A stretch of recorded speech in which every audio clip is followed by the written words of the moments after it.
My name is Diane Carter.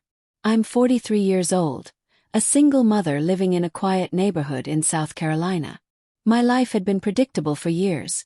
Wake up, clean the house, manage my small online baking business, and wait for my son Ethan to return home from work. Ever since my divorce, Ethan had been the light of my life. He was 23 now, mature, respectful, and always made sure I felt loved and cared for.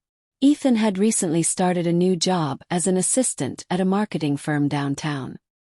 He was thrilled about it. His first real job after graduating. Every evening, he came home with stories about how fast-paced and exciting everything was.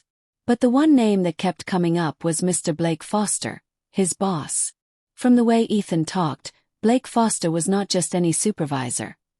He was young for his position, maybe in his early 30s, smart, driven, and known to be charming yet private. Ethan admired him deeply. I noticed that admiration every time my son spoke about work. I even wondered if Ethan was trying to model himself after this man. One day, out of the blue, Ethan asked me a favor.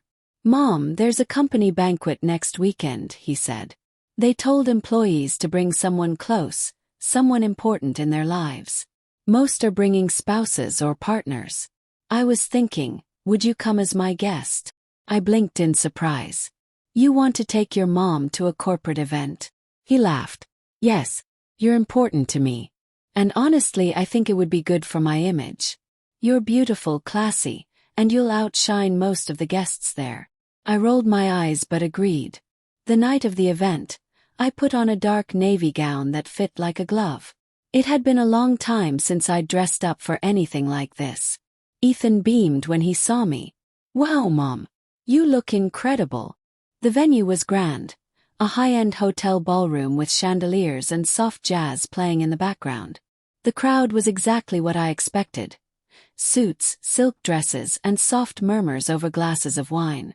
Ethan guided me around, introducing me to his colleagues. Then I saw him, Blake Foster. He was even more striking in person than Ethan's stories had hinted. Tall, well-groomed, confident without being arrogant. When our eyes met, I felt something shift. He approached us with a warm smile and extended his hand. "You must be Diane. I've heard so much about you," he said smoothly. "And you must be Mr. Foster. It's a pleasure." He chuckled. "Please call me Blake." The three of us chatted for a while. But I noticed something. Blake's eyes lingered when he looked at me, just a fraction too long. There was a subtle heat in his gaze that wasn't just polite. And the way he listened when I spoke, as if I were the only person in the room, was disarming. Later in the evening, while Ethan was deep in conversation with a coworker, Blake came to stand beside me. "Mind if I steal a moment?" he asked. "Not at all." He led me to a quieter corner of the ballroom. "I hope I'm not being too forward," he said, "but I didn't expect Ethan's guest to be so captivating." I felt my breath hitch. "That's very kind, Blake." "No, it's honest. You're refreshingly real. Most people here are performing. You're just you." I didn't quite know how to respond. I laughed nervously and thanked him. But my heart was pounding. It had been so long since a man looked at me like that. After the event, as Ethan and I drove home, he casually mentioned, "Blake asked about you after you walked away." My eyes widened. What did he ask? Just who you were, how old you are, stuff like that. I think he was impressed. The days passed. Then, one afternoon, I received a message on LinkedIn from Blake Foster. "I hope I'm not overstepping, but I'd love to invite you for coffee sometime. No work talk. Just two adults." I stared at the message for what felt like an hour. Should I? Was this appropriate? But there was a quiet thrill in his boldness that I couldn't ignore. I responded, "Coffee sounds lovely." We met the next weekend, at a charming little cafe tucked away behind the city's art district. He wore a relaxed sweater and jeans, less polished than at the banquet, but just as handsome. We talked for hours. About books, food, travel, our childhoods. He made me laugh. He listened with intent. There was a magnetism about him, but also a gentleness that made me feel safe. When we said goodbye, he didn't try to kiss me, just held my hand a moment longer than necessary. Over the next month, we saw each other a few more times. Always careful, always in quiet places. We never crossed a line, never made anything official. But the tension grew. The looks lingered longer. The silences became more loaded. Then one Friday, Ethan came home and casually said, "Blake invited us over for dinner tomorrow." His place. Us. Yeah, he said he wanted to thank me for a project I helped with and figured it'd be nice to have a casual dinner with you too. My heart fluttered. Was this his way of making a move, behind the guise of a simple dinner? The next night, we arrived at Blake's upscale apartment. The view overlooked the city, and the inside was sleek, modern, with warm lighting. He greeted us with wine and a meal he'd cooked himself, filet mignon with roasted vegetables. Impressive. After dinner, Ethan got a call and stepped out to take it on the balcony. Blake and I were left alone in the dining room. The air between us thickened. He looked at me seriously. "I've been trying to behave, Diane."